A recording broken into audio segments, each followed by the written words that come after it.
Hello, beautiful beings, love and laughter. This video is for you beautiful beings who are on the spiritual path and who are wondering, wanting to connect with shamanic journeying, wanting to learn about it, and wondering if you need a shaman to do a shamanic journey. The answer to that, really the short answer is no, you don't. You just need to know a couple of the basic framework to do a shamanic journey. Like I said in the first video, stating what a shamanic journey was, there are specific perimeters that make a shamanic journey, but there's other ways of doing work that is very similar to a shamanic journey. The shaman thing,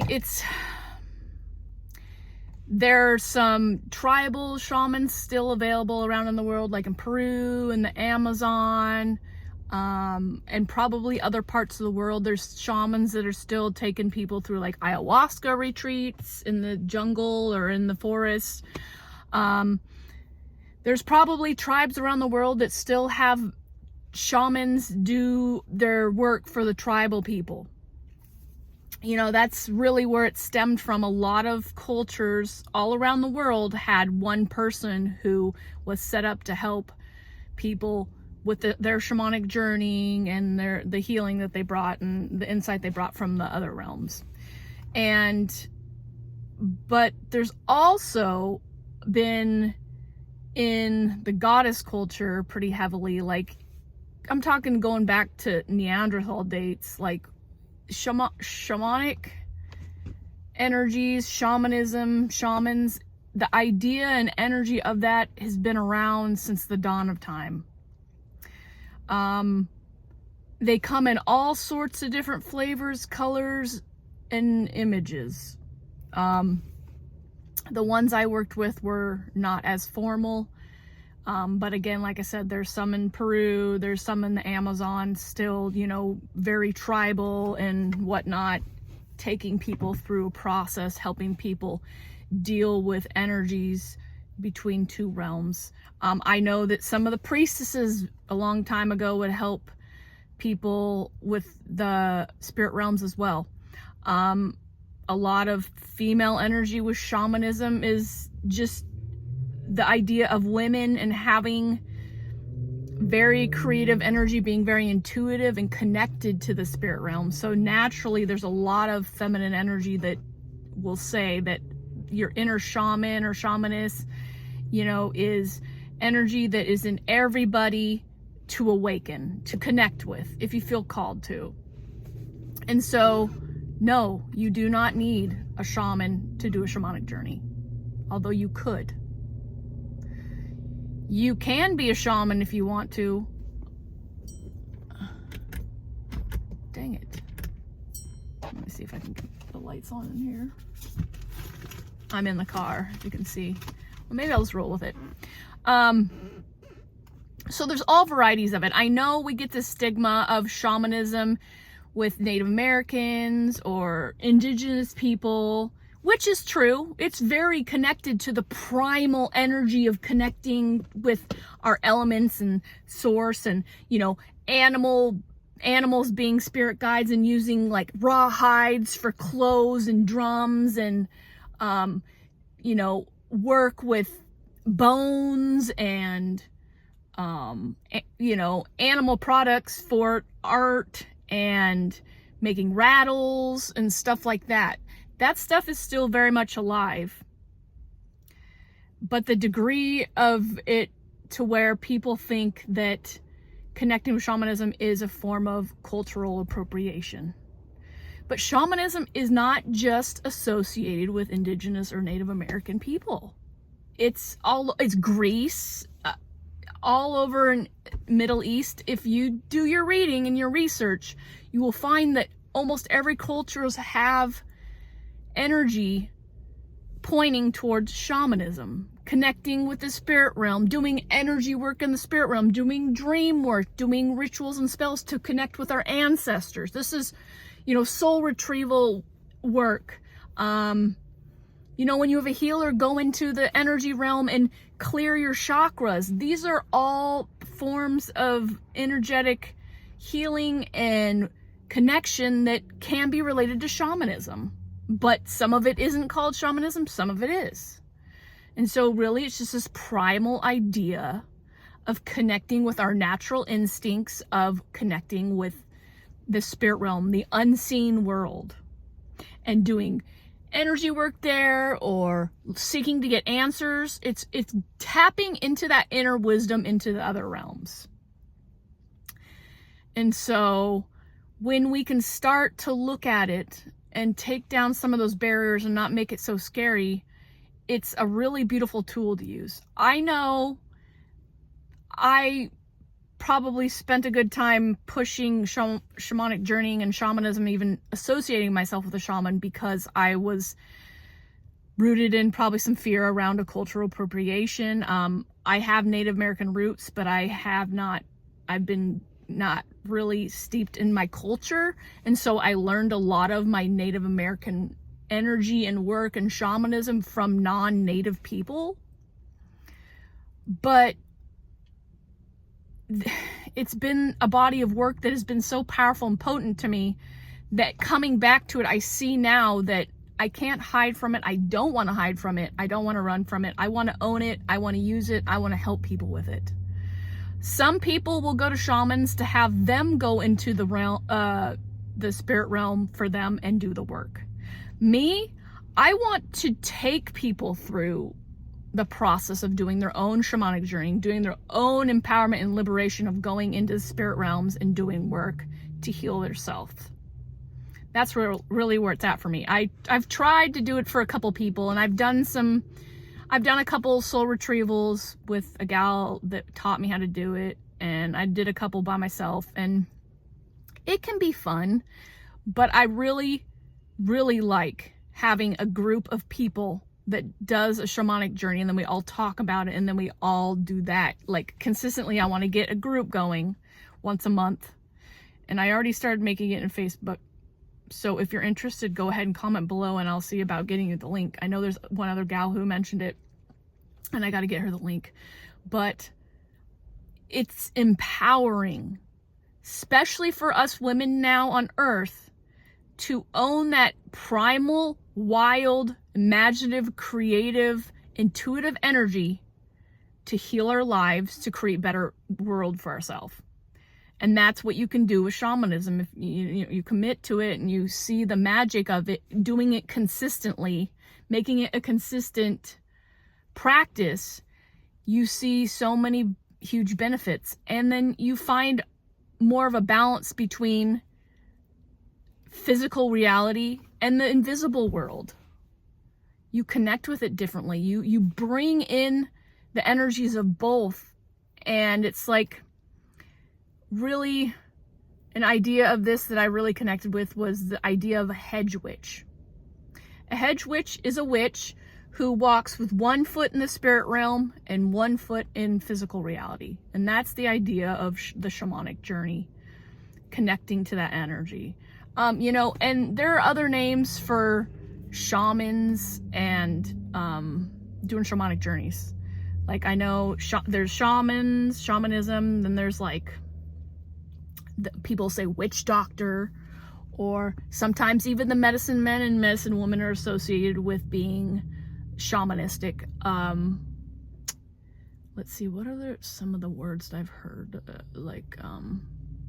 A lot of times when, what other ones I've heard? Well, the hedge witch, again, like I said that.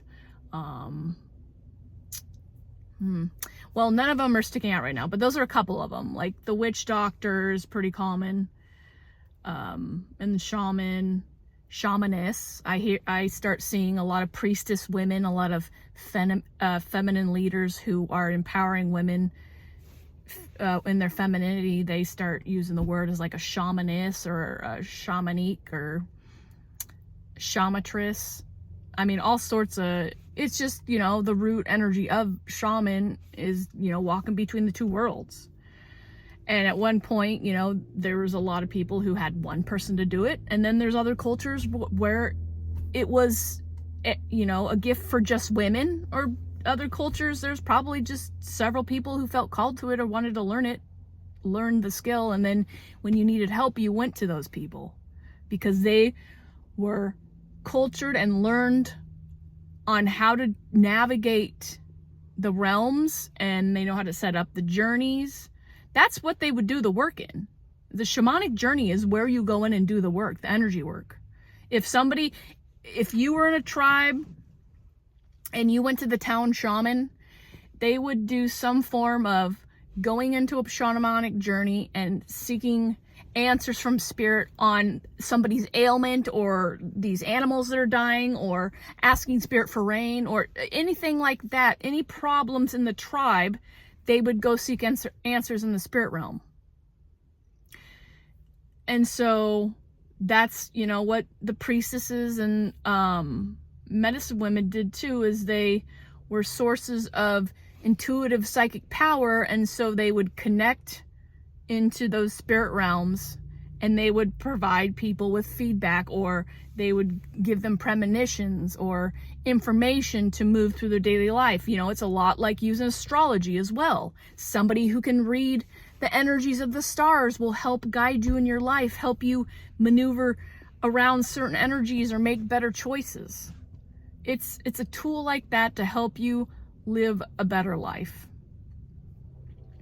And so you don't need a shaman. You just need to know how to structure it and know the elements to look out for and whatnot. It is pretty simple. And I will do a meditation, or I will create an outline for a shamanic journey, like a guided meditation. Like I'll, you know, set the perimeter of the directions, and then I'll walk you through connecting with your ancestors and bringing all the energy, and then have you setting attention. Then I'll play the drum, and then you will, for a certain amount of time, go journey while that drum is going. And then once that drum stops, you'll come back and reflect on what you experienced, and then you'll journal on it, and then you'll, you know, figure out how you can integrate it into your daily life. Right now, I probably mentioned in the other video, I'm cleansing my body and my womb right now. Just so many different energies that are coming up for me. Anything and everything that pops up for me as a block or just energy that is swimming around my head, I just go into the shamanic journey every morning and I start cleansing that stuff. And I'm seeing how it's bringing up limiting beliefs for me to deal with. It's bringing up emotions that haven't been dealt with. It's helping the energy come up into reality so it can be dealt with, so it can be cleansed and healed and moved through. So again, this video was specifically for you to say you don't need a shaman to do a shamanic journey. You just need to know the framework. And you don't have to go into doing a shamanic journey thinking that you're desecrating anybody's culture, because when we think of it as a connection to the primal energy of being close to nature and being connected to nature and the trees and the plants and the animals and spirit, then we come back to the root of it, really where it's at, is a form of connecting in that way too. You can use shamanic journeying or energy to connect with plants and rocks and trees and get information from buildings and all sorts of things.